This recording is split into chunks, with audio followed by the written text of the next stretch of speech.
విధాత ప్రేక్షకులకు నమస్కారం. రేపు కేంద్రంలో కొత్త ప్రభుత్వం కొలుదీరనున్నది. మోడీ మూడోసారి ప్రధాని కాబోతున్నారు. దీనికి ముందు ఎన్డీఏ పార్లమెంటరీ పార్టీ సమావేశంలో మోడీ కీలక వ్యాఖ్యలు చేశారు. ఈసారి కేంద్ర ప్రభుత్వంలో సంకీర్ణ పార్టీలకు భాగస్వామ్యం కల్పిస్తామని, సమిష్టి నిర్ణయాలు తీసుకుంటామని, కలిసి సాగుతామని ఒక భరోసా ఇచ్చారు. బీజేపీకి సొంతంగా మెజారిటీ రాకపోవడంతో టీడీపీ జేడీయూలే కీలకంగా మారడంతోనే ప్రధాని వ్యాఖ్యలు చేసినట్టు అర్థమవుతున్నది. సో ఇట్లాంటి ఈ అంశాల మీద ఈ రానున్న ఈ ప్రభుత్వం సంకీర్ణ ప్రభుత్వం 10 ఏళ్ల తర్వాత మళ్ళీ సంకీర్ణ ప్రభుత్వం వచ్చింది కాబట్టి ఎట్లా ఉంటుంది ఏందనేది మనతో మాట్లాడడానికి సీనియర్ జర్నలిస్ట్ కోటిరెడ్డి గారు ఉన్నారు. వారిని అడిగి మరిన్ని వివరాలు తెలుసుకుందాం. నమస్తే. నమస్తే. రేపు కొత్త ప్రభుత్వం కొలుదీరబోతున్నది. సంకీర్ణ ప్రభుత్వము ఏర్పడబోతున్నది. సంకీర్ణ ధర్మం పాటిస్తామని అంటున్నాడు ప్రధాని మోడీ గారు. అట్లనే ఈసారి సమిష్టి నిర్ణయాలు తీసుకుంటాం అంటున్నారు. అంటే ఎట్లా చూస్తారు? ఒక గత 10 ఏళ్ల నుంచి ఇప్పుడు ఈ అప్పటికిప్పటికి వచ్చిన మార్పు ఎట్లా ఉంటుంది? రేపు భవిష్యత్తులో నిజంగానే వాటికి పాటిస్తారని అనుకుంటున్నారా ఏంటిది? ఒకటి మనం గుర్తించాల్సింది ఏంటంటే 10 సంవత్సరాలు నాకు ఎదురు లేదనుకుని పోయిన మనిషి ఒకేసారి ప్రజలు ఇచ్చినటువంటి మ్యాండేటరీ తోటి ప్రజలే చెప్పారు ఆయనకి, నువ్వు నీ ఇష్టం వచ్చినట్టు చేస్తున్నావు, ఏకపక్షంగా వ్యవహరిస్తున్నావు, నువ్వు ఏకపక్షంగా వ్యవహరిస్తానని నడవదు, అందరితో మాట్లాడి నిర్ణయాలు తీసుకోమని చెప్పి ప్రజలు ఆయనకు స్పష్టంగా చెప్పారు. అంటే ప్రజలు ఏం చెప్పారు, నువ్వు పాలించు కానీ నువ్వు ఒకరిని నిర్ణయం తీసుకోకు, అందరితో మాట్లాడమని చెప్పారు. ఆ విషయాన్ని గుర్తించడం మనం అనుకుందాం. అయితే ఆయన పార్లమెంటరీ పార్టీ సమావేశంలో చెప్పినట్టుగా అందరితో సంప్రదించి నిర్ణయాలు తీసుకుంటే సంతోషకరమైన అంశం.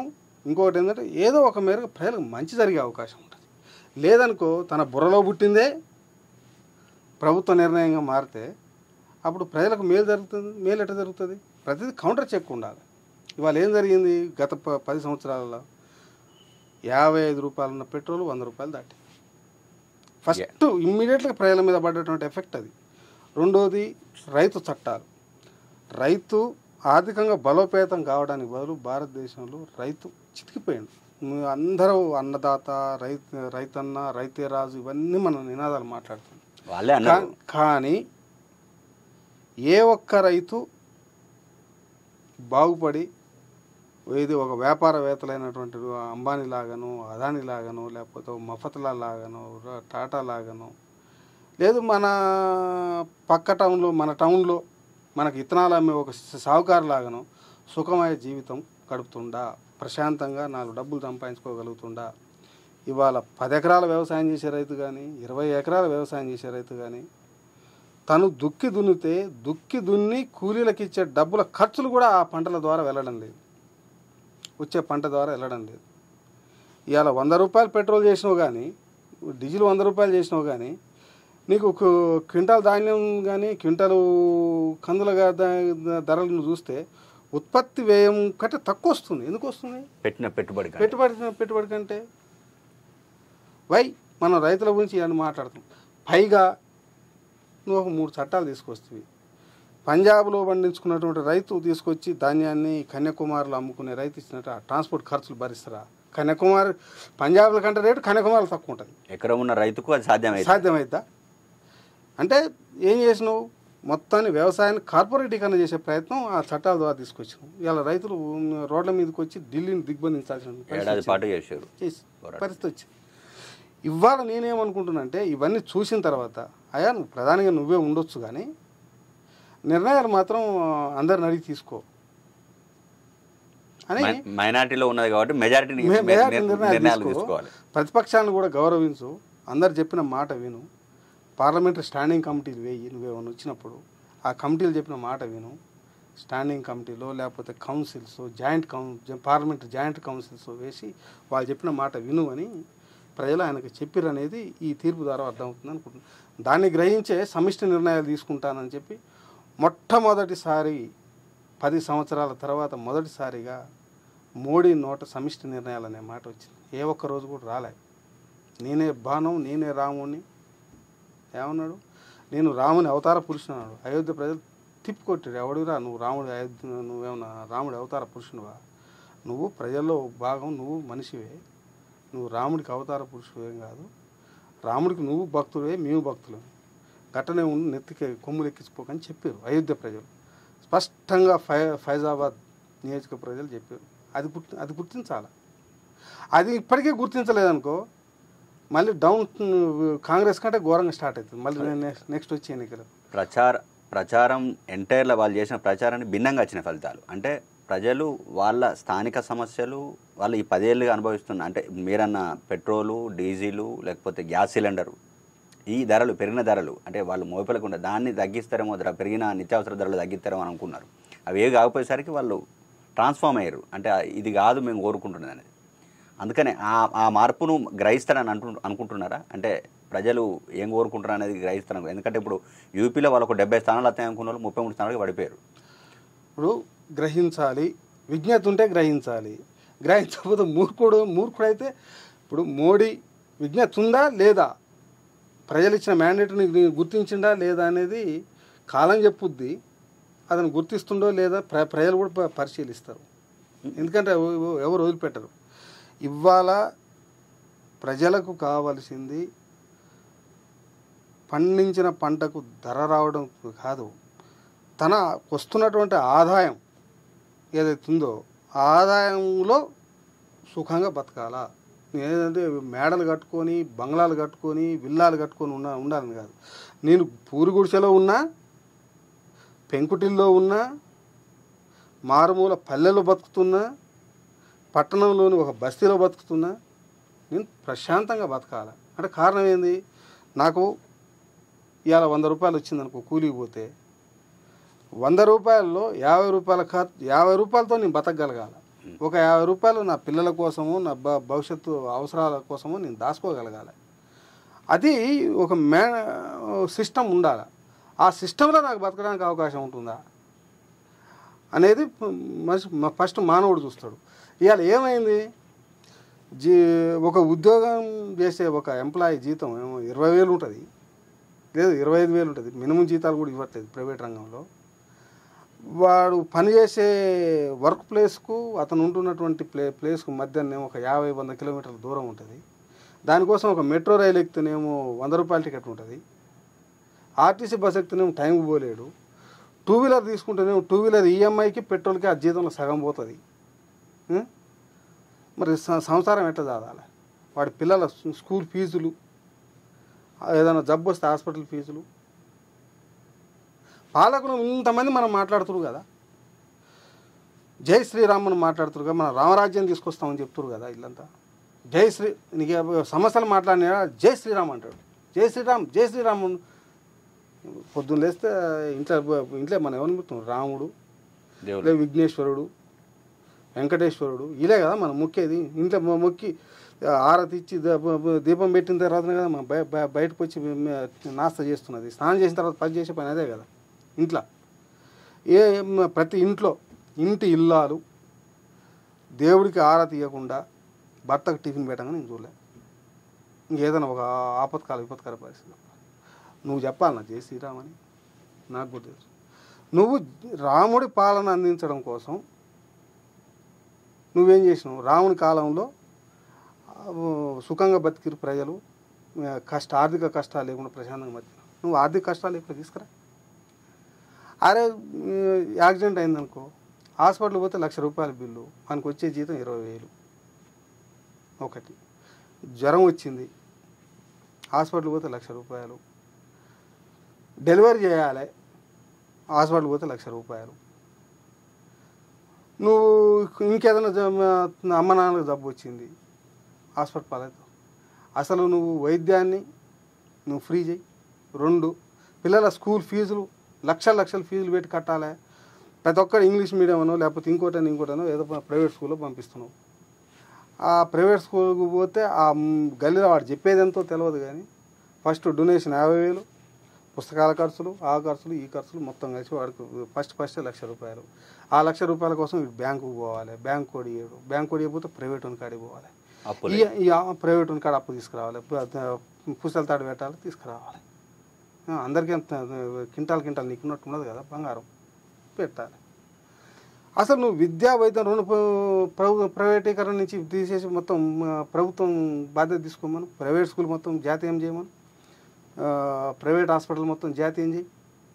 మందులు తయారు చేసే ఇండస్ట్రీ ఫార్మాస్యూటికల్స్ మొత్తం కూడా జాతీయం చేయి, ప్రైవేటీకరించి మొత్తం జాతీయం చేసి నువ్వు హ్యాండ్ ఓవర్ చేసుకొని విద్య వైద్యం మొత్తం నువ్వు ఫ్రీ. మిగిలిన మందు భారతదేశ వైద్యాన్ని సరిపోగా మిగిలిన మందులు మొత్తం నువ్వే ఎక్స్పోర్ట్ చేయి, ఇంపోర్ట్ చేయి, మన అవసరాలు తీరంగా అవసరాలు తీరంగా చేయి. ప్రజలకు అసలు ఖర్చు ఉండదు కదా. నువ్వు పెట్రోల్ రేట్ 200 పెట్టా కానీ మనకి పోవాల్సిన అవసరం, సైకిల్ కొనుక్కొని పోతాడు ఆరోగ్యంగా ఉంటే. వర్క్ ప్లేస్ దగ్గర ఇల్లు కొనుక్కునే పరిస్థితి లేదు. ఇవాళ ₹1,00,00,000 పెట్టినా డబల్ బెడ్రూమ్ రాని పరిస్థితి ఇవాళ మెట్రో నగరాలు ఎందుకు ఉంది? దానికి ఎవడు కారణం? పాలకులు కాదా? బాగా పెరిగిపోయింది లివింగ్ కాస్ట్ పెరిగిపోయింది. ప్రతి ఏ ఒక్క నిర్ణయం వెనకైనా ఏ ఒకటి దేశంలో ధరలు పెరగడం కానీ ప్రజలకు అందుబాటు లేకుండా ఒక వస్తువు తయారు కావడం వెనకాల పాలకుల నిర్ణయాలే కారణం అవుతాయి. మార్కెట్ డిమాండ్ కాదు, పాలకుల నిర్ణయాలే. ఇవాళ అమెరికా కానీ లేకపోతే నెదర్లాండ్స్ కానీ క్యూబా లాంటి దేశాల్లో ఇవాళ ప్రజలకు ఈ భూమి లేకపోతే ఇల్లు కొనుక్కోవటము ఇంకోటి కాదే. ఇవాళ మన పక్కన చైనాలో కానీ లేకపోతే ఇవాళ క్యూబా చిన్న దేశం అండి, బోలెంత మంది డాక్టర్లు ఉంటాడా, నీ కాడ ఎవడు ఉన్నాడు డాక్టర్లు? నువ్వు ప్రైవేటు మెడికల్ కాలేజీలు పెడితే లక్షలు కోట్ల డొనేషన్ కట్టలేక చేస్తారు జనాలు, ఫీజుల పేరు మీద వసూలు చేసే డబ్బులు. నువ్వు అవి జాతీయకరణ చేస్తే మేము జై శ్రీరామ్ అని మొత్తం రోజు నీ జపం చేసుకుంటూ కూర్చుంటాం, రోజు శ్రీరామనవమి ఉత్సవాలే చేస్తాం. ఆర్థిక ఇబ్బందులను తొలగిస్తే ఏం పని ఉండదు కాబట్టి ఆ పని చేస్తారు. అది చేయకుండా జై శ్రీరామ్ అని చెప్పి కడుపెండ పెట్టుకొని జై శ్రీరామ్ అని అయిపోతా కాదు కదా. నేను రాముడి భక్తున్నే, రాముని పూజిస్తా, కానీ మరి నా వైద్యం, నాకు విద్య, నా పిల్లలకు విద్య, నా బతుకు భరోసా ఇవ్వు. నువ్వు రాముడి పాలన చేస్తున్నాను వాడికి నువ్వు భరోసా ఇవ్వు. నువ్వు ఆ భరోసా ఇవ్వలేదు కాబట్టి నిన్ను తగ్గించి అందరి చేత నిర్ణయాలు తీసుకోమని చెప్పి ఇవాళ ప్రజలు మ్యాండేట్ ఇచ్చారు. బాలరాముడి విగ్రహం ఏర్పాటు చేశారు. నువ్వు కట్టినటువంటి అయోధ్యలో కట్టినటువంటి నువ్వు రామాలయం నిర్మించినటువంటి నియోజకవర్గంలో నిన్ను ఓడించారు. కారణం నువ్వు రాముడి పాలన అందించలేదు, అది స్పష్టంగా కనిపిస్తుంది. అందుకోసమే ఇవాళ ప్రజలు నీకు ఈ మ్యాండేట్ ఇచ్చారు. ఇవాళ ఇక్కడ కూడా ఆ పొత్తులో ఉన్నటువంటి పార్టీలు ఇంకొక విషయం ఇక్కడ చెప్పాలా, నువ్వు ఎన్డీఏ కూటమి ఏర్పాటు చేసినావు ఫస్ట్ టైం, సెకండ్ టైం, ఇది థర్డ్ టైం. మొదటిసారి ఉన్నటువంటి ఎన్డీఏ పక్ష పార్టీలు, రెండోసారి ఉన్నటువంటి ఎన్డీఏ పక్ష పార్టీలు ఎందుకు నీకు దూరమైనాయి? చీలిపోయినాయి. ఇవాళ ఎందుకు నితీష్ కుమార్ నీకు దూరమై మళ్ళా చివరి క్షణంలో వచ్చిండు? నువ్వు బ్లాక్మెయిల్ చేస్తూ వచ్చు చివరి క్షణంలో, అంత మీకు ఇంకోటి ఏం లేదు. ఇవాళ ఉన్నటువంటి భాగస్వామ్య పక్ష పార్టీలు కూడా కీలకమైనటువంటి తెలుగుదేశం కానీ జేడీయూ కానీ నీకు చాలా విషయాలు చెప్తున్నాయి. ఏం చెప్పినాయి? అగ్నిపథ్ను సమీక్షించమన్నాయి. అసంతృప్తి. నువ్వు పూర్తి స్థాయిలో ఉద్యోగం తీసుకో, ఆర్మీలో పూర్తి స్థాయిలో తీసుకో. ఇవాళ నువ్వు అగ్నిపథాన్ని 2 ఏళ్ళు 4-5 ఏళ్ళు పనిచేసి నువ్వు బయటకు రమ్మంటే తర్వాత ఎడుకోవాలా యువకులంతా?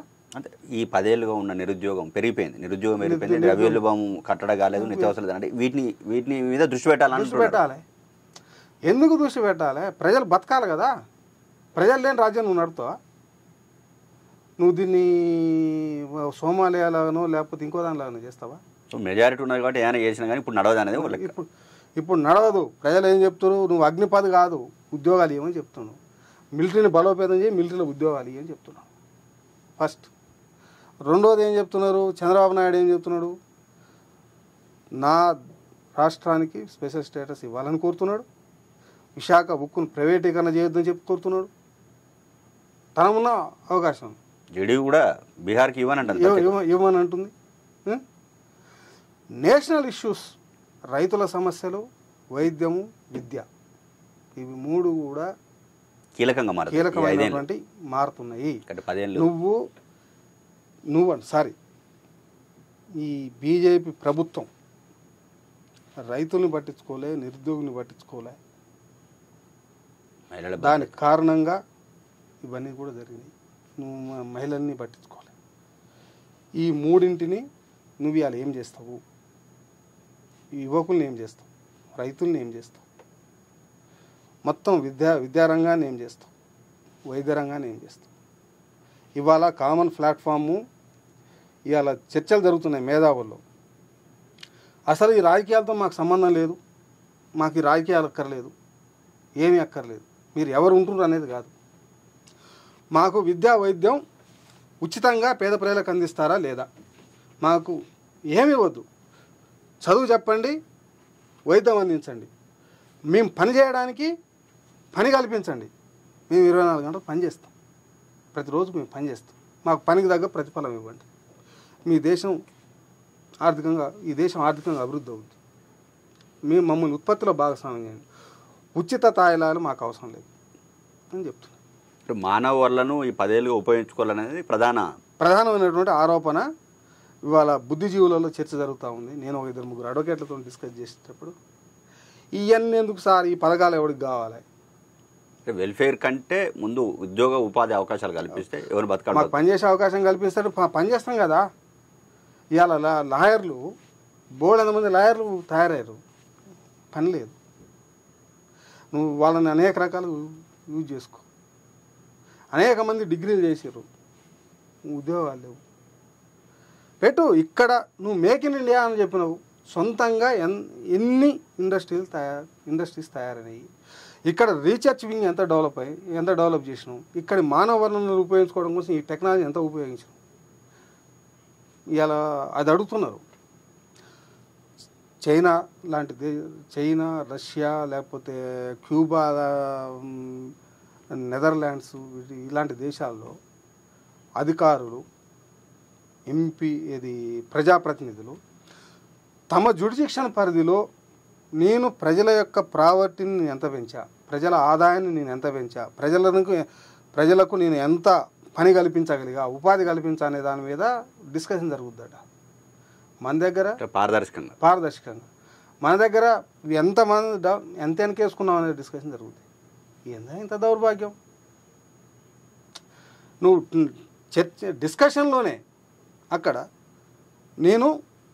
నా దగ్గరికి ఎంతమంది వచ్చారో, ఎంత సమస్యలు పరిష్కరించిన, నా ప్రాంత ప్రజలు ఒక మెట్టు ఆర్థికంగా అభివృద్ధి కావడం కోసం, సోషల్గా అభివృద్ధి కావడం కోసం నేనేం కృషి చేసిన, నేను చేసిన పని ఏంది, నా పని గీటర్ అయింది అనేది అక్కడ డిస్కషన్ జరిగితే, ఇక్కడ మన అధికారులు కానీ రాజకీయ నాయకులు కానీ చేసే డిస్కషన్ ఏంటిది, కూర్చోబెట్టి డిస్కషన్ చేయమని. నేను నా ప్రాంత ప్రజల ప్రావర్టీని డెవలప్ చేయడం కోసం నేను ఈ మేరకు తీసుకొచ్చిన, ఈ స్కీమ్స్ తీసుకొచ్చిన, ఈ ప్రాజెక్టులు తీసుకొచ్చి నేను ఇక్కడ చేసి నా నియోజకవర్గ ప్రజలు డెవలప్ కావడం కోసం నేను ప్లాన్ చేసిన అని చెప్పి ఒక ప్రజాప్రతినిధి చెప్పగలడా, ఒక అధికారి చెప్పగలడా, చెప్పే శక్తి ఉందా? ఆ దిశగా ఈ దేశ నాయకత్వం ఇచ్చినటువంటి డైరెక్షన్ ఏంటిది? ఇప్పటివరకు డైరెక్షన్ ఏది? ఎన్ని యూనివర్సిటీలకు రీఛార్జ్ చేసి కొత్త కనుక్కోమని చెప్పిన, కొత్త ఎంటర్ప్రినర్స్ని కొత్తగా కనుక్కున్న వాళ్ళను ప్రోత్సహించింది. గతంలో భారతదేశంలో అంటే వాడు నీటితో నేను పెట్రోల్ వెహికల్స్ నడిపించిన అని చెప్పి కొన్ని వచ్చినాయి. వాడు డీజిల్ అన్నాడు, ఇంకోటి అన్నాడు. అసలు అలాంటివి మొత్తం అసలు ఎందుకు ఉనికిలోకి వచ్చి అది ఎస్టాబ్లిష్ కాలేదు. ఈ దేశంలో దౌర్భాగ్యం ఎక్కడుంది మరి? వాళ్ళే అంటున్నారు, అంటే 25 కోట్ల మందిని బయట పడేసామని అంటున్నారు, 86 కోట్ల మందికి మేమే రేషన్ ఇస్తాం అంటున్నారు. మళ్ళీ అసలు రేషన్ కాదా, పని కలిపి అదే రేషన్ సంగతి. నువ్వు అంబానీ అదానీలకు నువ్వు బ్యాంకు రుణాలు మాఫీ చేసే బదులు కార్పొరేట్లకు ఎక్కువ చేశారు. ఇందిరాగాంధీ, నెహ్రూని మనం ఇవాళకి కూడా మనం కీర్తిస్తాం, ఇలా పార్టీలకు అతీతంగా. ఎందుకు? నెహ్రూ వచ్చినప్పుడు ప్రాజెక్టులు కట్టిండు, పరిశ్రమల్ని తీసుకొచ్చిండు, ఐడిపిఎల్, బిహెచ్ఎల్, లేకపోతే ఇట్లాంటి అనేక రకాల కంపెనీలను వాళ్ళు తీసుకొచ్చారు. ఇందిరాగాంధీ ప్రైవేట్ బ్యాంకులు మొత్తం కూడా జాతీయకరణ చేసింది. పివి నరసింహరావు భూ సంస్కరణ చట్టం తీసుకొచ్చి పేదలకు భూములు ఇచ్చిండు. ఈ ప్రియాంక గాంధీని ఎలక్షన్ ప్రచారం ఒక పాయింట్ వేసిండు, ఒక విలేకరు అడిగాడు. అంటే ఆమె అడిగింది, మీరు ఎన్ని సంవత్సరాల నుంచి ప్రొఫెషనల్ ఉన్నారంటే, ఒక 20 ఏళ్ళ నుంచి అని. అంటే రేషన్ బియ్యము ఎప్పుడు వచ్చినాయి తెలిసేయాలంటే 20 ఏళ్ళ క్రితం మేము ఇంప్లిమెంట్ చేసినాం, ఎప్పుడో మేము ఎన్నడూ కూడా మేమే ఇచ్చినాము అనే కూడా. కానీ మోడీ దానికి ఫోటో ఎందుకు పెట్టుకోవాల్సి వచ్చిందని ఒక పాయింట్. అంటే 20 ఏళ్ళ నుంచి ఉన్నది అదే ప్రచార దౌర్భాగ్యం. అబ్బా, ఇవాళ వాళ్ళు ఇందిరాగాంధీ బ్యాంకుల జాతీయకరణ చేసింది, పెట్టుబడిదారులు మొత్తం మూకుమ్మడిగానే మొత్తం బ్యాంకులన్నింటినీ జాతీయకరణ చేసింది. 20 సూత్రాల పథకం 20 సూత్రాల పథకం తీసుకొచ్చింది కదా. గరీబీ ఆహార భద్రత చట్టం వాళ్ళే తీసుకొచ్చారు, సమాచార చట్టం, ఉపాధి హామీ చట్టం, అది కూడా ఇప్పుడు దాని నిధులు అవన్నీ వాళ్ళే. మీరు ఈ గవర్నమెంట్ ఈ 10 సంవత్సరాల్లో చేసిన ఒక పెద్ద అచీవ్మెంట్ చెప్పు. రామాలయం కట్టడం, సర్దార్ పటేల్ విగ్రహం పెట్టడం కాదు కదా, ఆధునిక దేవాలయాలు అన్నటువంటి ప్రాజెక్టులు ఏ ప్రాజెక్టులు తీసుకొచ్చాం? అరే తెలంగాణ వైపు నుంచి నేను పోలవరాన్ని వ్యతిరేకిస్తున్నాండి, పోలవరం కడితే నా ఏజెన్సీ ముందుతుందని వ్యతిరేకిస్తున్నా. నువ్వు పోలవరం కడతా కేంద్ర ప్రాజెక్ట్ అను, దానికే దానే చేయలేదు కదా. నాకు నష్టం జరిగితే జరగవచ్చు, నువ్వు కడతావు కదా, నువ్వు దానే కట్టలేదు, జాతీయ ప్రాజెక్ట్ నువ్వే హామీ ఇచ్చి కట్టలేదు కదా. అట్నే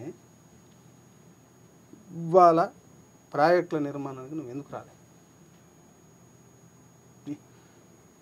జాతీయ నువ్వు రహదారులు నిర్మించిన అంటున్నావు, రహదారులకు నువ్వు తీసుకొచ్చి పెట్టిన సొమ్ము ఏది కాదే. తోలు తీసుకో, ప్రజలే తోలు తీసుకో, ఆ తోలు పెట్టుకో, కట్టుకో, తోలు వసూలు చేసుకో అని చెప్పి అదాని లేకపోతే అంబానీ ఇంకోటి రకరకాల కంపెనీలు గొప్ప చెప్పినావు కదా. టోల్ గేట్ నువ్వు డబ్బులు పెట్టు, కట్టుకో, నువ్వు వసూలు చేసుకో. వాడు డబ్బులు ఏం చేస్తాడు, ఎస్బీఐలో ఇంకొక అన్న తీసుకొస్తాడు, తీసుకొచ్చి కడతాడు. ఆ తర్వాత ఆ లోన్ మొత్తం నువ్వే రైట్ ఆఫ్ చేస్తావు. వీడు మాత్రం మళ్ళీ ఇక్కడ టోల్ వసూలు చేసుకుంటాడు. వై?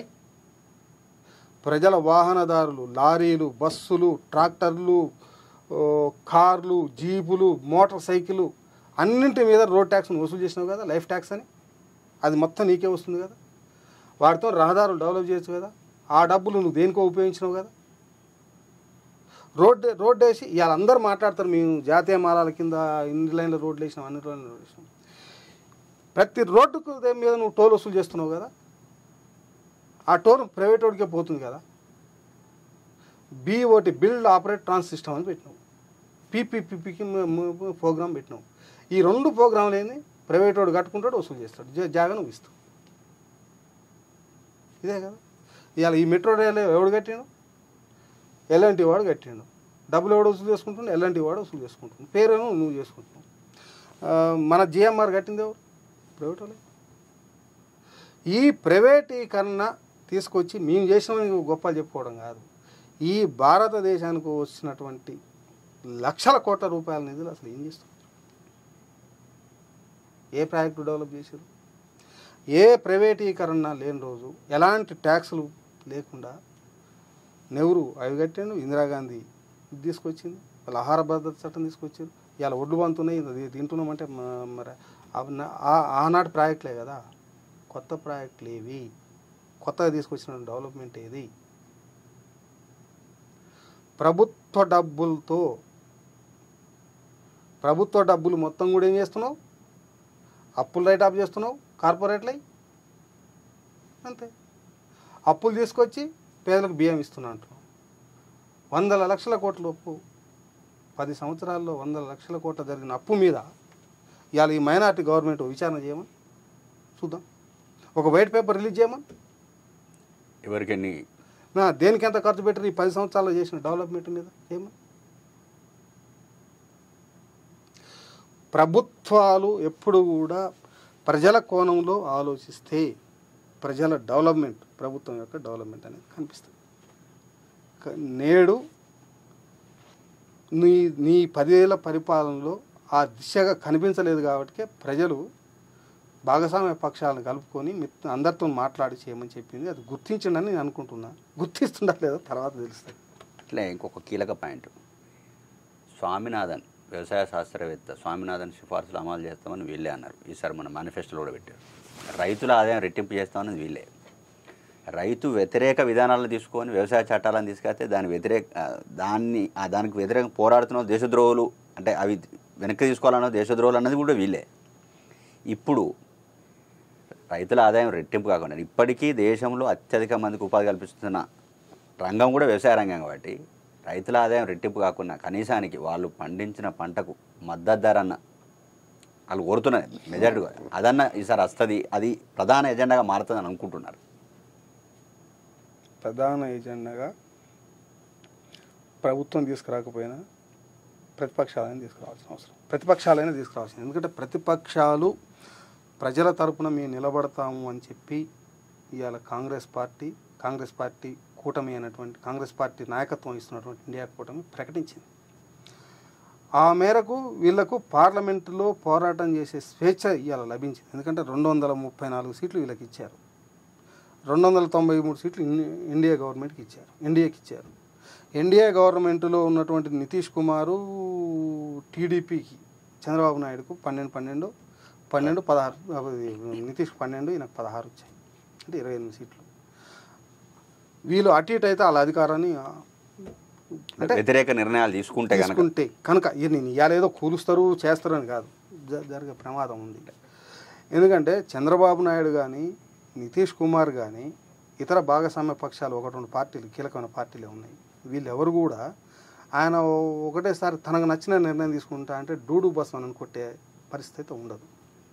ఇద్దరు సీనియర్ లీడర్లు కాబట్టి అందుకనే ఇవాళ మీకు ఇంకొక విషయం కూడా, స్పీకర్ పదవిని మిత్రపక్షాలే కోరుతున్నట్టు సమాచారం. ఎందుకనంటే దానికి అంటే గతంలో పార్టీల మధ్య చీలిక తీసుకొచ్చిన, ఎందుకంటే మోడీకి సంబంధించినటువంటి ఎక్స్పీరియన్స్ ఉంది. పార్టీని చీల్చాడు, ప్రభుత్వాన్ని కూల్చాడు, రాష్ట్ర ప్రభుత్వాలన్నింటిని కూల్చాడు. ఇవాళ స్పీకర్ పదవి వాళ్ళకే ఉండి ఏదైనా తేడా వస్తే కొనుగోలు అవి జరిగితే నితీష్ కుమార్కును చంద్రబాబు నాయుడుకు బుడ్డ జారే అవకాశం ప్రమాదం ఉంది. కనుక వీళ్ళు కూడా ముందస్తు జాగ్రత్తగానే స్పీకర్ పదవి వీళ్ళ చేతిలో ఉంటే అనర్హత వేటు ఇమ్మీడియట్గా చేయడానికి అవకాశం ఉంటుందనే పద్ధతిలో వీళ్ళు ఇలా ప్లాన్తో డిమాండ్ చేస్తున్నారు అనేది నేను భావిస్తా ఉన్నా. అంటే గత 2 పర్యాయాలు మోడీ హయాంలో రాష్ట్ర ప్రభుత్వాలకు అంటే ఈ తన వ్యతిరేక పార్టీలైనటువంటి తన పార్టీ కానటువంటి ఇతర పార్టీ ప్రభుత్వాలకి ప్రమాదం ఏర్పడింది. అది కర్ణాటక, మహారాష్ట్ర, అది మధ్యప్రదేశ్, ఈ రాష్ట్రాలను చూసినాం. ఢిల్లీలో ఏం జరుగుతుందో చూసినాం. తన వ్యతిరేకులుగా ఉన్నటువంటి వీళ్ళందరినీ కూడా ఈడీలు పేరుతోటి విచారణల పేరుతోటి జైల్లో పాలు చేసిన కోసం చూసినాం. ఇవాళ కేజ్రీవాల్ కూడా జైల్లోనే ఉన్నాడు. ఇవన్నీ మనకు అనిపిస్తుంది. నేను వ్యక్తిగతంగా భావిస్తుంది ఏంటంటే ఈ హరాస్మెంట్ అయితే తగ్గుద్ది అనేది నేను అనుకుంటున్నాను. ఎందుకంటే రాహుల్ గాంధీని, సోనియా గాంధీని వీళ్ళందరినీ కూడా ఈడీ ఆఫీసులో పిలిపించిన పరిస్థితి, డీకే శివకుమార్ మిగతా వాళ్ళందరూ కూడా అసలు ఎవరు తనకు పరోక్షంగా ఉన్నటువంటి వాళ్ళని మేము మద్దతు ఇచ్చిన వాళ్ళని తప్ప మిగతా వాళ్ళందరినీ లాగి ఇప్పుడు అది ఉండకపోవచ్చు, ఆ ప్రమాదం ఉండకపోవచ్చు అనేది అని నేను అనుకుంటున్నా. వీళ్ళకు పోరాడే స్వేచ్ఛ అయితే ఒకటి మనకు లభించింది. భారత ప్రజాస్వామ్య వ్యవస్థలో అధికార పక్షం ఎంత బలంగా ఉంటుందో ప్రతిపక్షం కూడా అంతే బలంగా ఉండాలి. ఈసారి ఆ సమవుజ్జి ఉంది. అట్లా ఉన్నప్పుడే నిర్ణయాలు పార్లమెంట్లో మంచి నిర్ణయాలు జరుగుతాయి, మంచి చర్చ జరుగుతుంది, అర్థవంతమైన చర్చ జరుగుతుంది, మంచి నిర్ణయాలు జరుగుతాయి. ప్రతిపక్ష పార్టీల ప్రభుత్వాలకు భద్రత ఉంటుంది, అధికార పక్ష భరోసా ఉంటుంది, విపక్షం ప్రజల తరపున డిమాండ్ చేసే శక్తి వస్తుంది. ఈసారి ప్రజలు ఇచ్చినటువంటి ఈ తీర్పుతోటి ఆ శక్తి వచ్చిందనేది నేను భావిస్తూ ఉన్నా. ఆ పద్ధతి ప్రకారంగానే ఇవాళ రేవంత్ రెడ్డి గారి ప్రభుత్వానికి పూర్తి భద్రత, 5 సంవత్సరాలు కొనసాగే భద్రత ఉందని భావిస్తాను. లేదు పూర్తిస్థాయి మెజారిటీ వస్తే ఇక్కడ దెబ్బేయడానికి ఆస్కారం చేసేవాడే, కానీ ఇప్పుడు చేయలేడు. ఇది మోడీకి పెట్టినటువంటి చెక్ అనేదే కండిషన్ సప్లై విధాతలో రాసింది. Modi with condition supply. నిజంగా కూడా ఇది కండిషన్ సప్లైయే, నువ్వు పరిపాలించు కానీ కండిషన్స్ మాయి అని మ్యాండేటరీ ఉంది, ఆ అవకాశం ఉంది. రాష్ట్ర ప్రభుత్వాలు కూల్చివేత ప్రమాదం నుంచి బయటపడ్డాయి. వీళ్ళు కూడా ప్రజల తరపునే ఆలోచించే ఆస్కారం ఉంటుంది. ఆ విధంగా పోతేనే వీళ్ళు ముందుకు పోగలుగుతారు అనేది ఉంటున్నా. పాలకులు ఎవరైనా, రాష్ట్ర ప్రభుత్వాలైనా కేంద్ర ప్రభుత్వమైనా, ముఖ్యంగా కేంద్ర ప్రభుత్వమే ఇవన్నీ చేయాల్సింది ఉంటుంది. ప్రజలకు విద్య, వైద్యం ఉచితంగా ఇవ్వండి, తాయిలాలు అక్కర్లేదు, ప్రజలకు కష్టపడి పనిచేసే అలవాటు నేర్పండి. ఎందుకంటే జాతీయ సంపద, మానవ సంపద అనేది జాతి సంపద. ఇది నా వ్యక్తిగత సంపదో లేకపోతే ఏ కుటుంబం సంపదో కాదు, ఇది కుటుంబాల సమూహం, రాష్ట్రాల సమూహం ఈ దేశం. సమైక్య స్ఫూర్తి ఉండాలంటే ప్రజలకు కష్టపడమే నేర్పాలా, ప్రజలకు కష్టపడి పనిచేయడం నేర్పాలా? పని అనేది ఒక గౌరవంగా భావించే తత్వాన్ని ఈ దేశం తీసుకురావాలా ఇప్పటికైనా? అప్పుడు మాత్రమే ఈ దేశం బాగుపడుతుంది. ఎందుకంటే అనేక మంది చదువుకున్నటువంటి యువకులు విదేశాలకు పోతున్నారు. అడవులు ఉద్యోగాల కొరత ఉన్నది. కొరత ఉన్నా లేకున్నా విదేశాలకు పోతున్నారు, విదేశాలలో స్థిరపడాలనుకుంటున్నారు. డాక్టర్లుగా ఇక్కడ చదివిన వాళ్ళు, ఇంజనీర్లుగా ఇక్కడ చేసిన వాళ్ళు విదేశాలకు పోవాలని కోరుకోవడం వెనకాల ఏంటంటే నీ ప్రభుత్వాల యొక్క ప్రోత్సాహం లేకపోవడమే కారణమని భావిస్తున్నాను. దానికి కారణం ఏంటంటే R&R రీసెర్చ్ వింగ్స్ని ప్రతి రంగంలో బలోపేతం చేయకపోవడమే. ఇతర దేశాల్లో పరిశోధనల మీద పెట్టినంత పెట్టుబడిని మనం పెట్టట్లే. యూనివర్సిటీలను బలోపేతం చేయడం లేదు, ఇన్స్టిట్యూషన్స్ని బలోపేతం చేయడం లేదు. వాటిని బలోపేతం చేయండి. ప్రభుత్వ రంగ సంస్థలు బలోపేతం కాదు, చాలా బలహీనపడ్డాయి, అమ్ముతున్నాం కదా, అమ్ముతున్నాం. ఈ ప్రభుత్వ యూనివర్సిటీలు, ప్రభుత్వ పరిశోధనా సంస్థల్ని నువ్వెంత బలోపేతం చేస్తే అన్ని రకాల ఇన్నోవేషన్స్ ఇక్కడే ఆవిష్కృతమవుతాయి. బయట దేశాలలో పోయి హార్డ్ వర్క్ చేసి కొత్తవి కనిపెడుతుంది కూడా మన భారతీయ యువతనే. ఇవాళ ఏ ఒక్కడి కనిపెట్టినా, నీకు అమెరికాలో కనిపెట్టినా, ఆస్ట్రేలియాలో కనిపెట్టినా, చేసినా మన భారతీయ యువత చేస్తుంది. వాళ్ళందరూ ఇక్కడ పనిచేయాలంటే ఆ అవకాశాన్ని పాలకులు కల్పించాలి. మేము అన్నీ చేస్తున్నాం కానీ పోతున్నారు, మన అదేంది ఎవడ అవకాశం ఉంటే అడిపోతున్నాం కాదు. నీ దగ్గర అవకాశం ఉంటే అమ్మ నాన్నల దగ్గర బతకాలని కోరుకుంటారు కానీ పిల్లలు ఎవడైనా అమ్మ నాన్నలు వదిలిపెట్టి సంవత్సరాల కొద్ది ఎక్కడ ఉండాలని కోరుకుంటారు కదా. దాన్ని ఏమి చేస్తాము? ప్రజలు కేంద్రంగా ఏమి చేస్తాము? ప్రజల కేంద్రంగా ఏం ఆలోచిస్తాము? ఇవాళ ఎన్డీఏ ప్రభుత్వాన్ని బ్యాక్గ్రౌండ్లో నడుపుతున్నటువంటి ఆర్ఎస్ఎస్ అఖండ హిందుస్థాన్ సామ్రాజ్యాన్ని స్థాపిస్తాను. నా హిందూ ప్రజలని చెప్తున్నది. నేను హిందువునే, నా పిల్లలు హిందువులే, అందరు హిందువులే. భారతదేశంలో ఉన్నటువంటి మైనార్టీలు హిందువులే, అందరూ మనం హిందుస్థాన్ ప్రజలమే కదా, భారత ప్రజలమే కదా. నీవు అనుకున్నటువంటి హిందుత్వ విధానం ఏదవుతుందో, నీ హిందూ ప్రజలు బతకాలన్నా, ఈ పోటీ ప్రపంచంతో పోటీ పడాలన్నా టెక్నాలజీ అవసరం. నీ సొంత టెక్నాలజీ అవసరం. తీసుకురా, దానికోసం పరిశోధనలు చేయించు. నువ్వు బ్యాక్గ్రౌండ్ నుండి నడుపుతున్నావు కదా, ఆ దిశగా నువ్వు డైరెక్షన్ ఇయ్యి. అండ్రెస్ట్ ఉండద్దు, సమాజంలో అండ్రెస్ట్ అనేది రావద్దు. నువ్వు గుడిని కట్టినావు, మా ఊర్లో గుడి ఉంది, మా ఇంట్లో గుడి ఉంది. ప్రతి ఇంట్లో ఎవరు ఇల్లు కట్టుకున్నా, ఎవరు అపార్ట్మెంట్ కొనుక్కున్నా పూజా గది లేకుండా కొనుక్కోవడం లేదు. పూజా గది వాస్తు ప్రకారం ఉంటుంది, కొనుక్కుంటావు. నువ్వు రాముడి గురించి ప్రత్యేకంగా చెప్పాల్సిన పని లేదు, నువ్వు దేవతల గురించి చెప్పాల్సిన పని లేదు. నువ్వు చెప్పాల్సింది ఈ దేశంలో నా హిందూ ప్రజలు ఆత్మగౌరవంతో, స్వశక్తితోటి, ప్రపంచంతో పోటీ పడే విధంగా బతకడానికి కావాల్సినటువంటి టెక్నాలజీని డెవలప్ చేయడం కోసం నువ్వు ఏర్పాటు చేసిన పార్టీ ప్రభుత్వం నడిపే విధంగా నువ్వు డైరెక్షన్.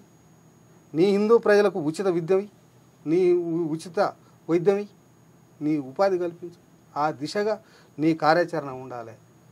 జై శ్రీరామ్ నినాదం కాదు, రాముడి పాలన నువ్వు ఆచరణలోకి తీసుకురావడం కోసం నువ్వేం చేస్తావు చెయ్యి. 10 సంవత్సరాలు చేయలేదు, ఇప్పుడు చేయకపోతే ఊకోమని చెప్పడానికి కోసం ప్రజలు ప్రతిపక్షానికి కూడా మ్యాండేట్ ఇచ్చారు. ఆ దిశగా కదలకుండా నేను హిందూ జపం చేస్తా అంటే ప్రజలు విశ్వసించారు, ప్రజలు తిరస్కరిస్తారు. ఆ విషయాన్ని పాలకులు గుర్తించి ఈ 5 సంవత్సరాలు పరిపాలన చేస్తారనేది నేను భావిస్తాను.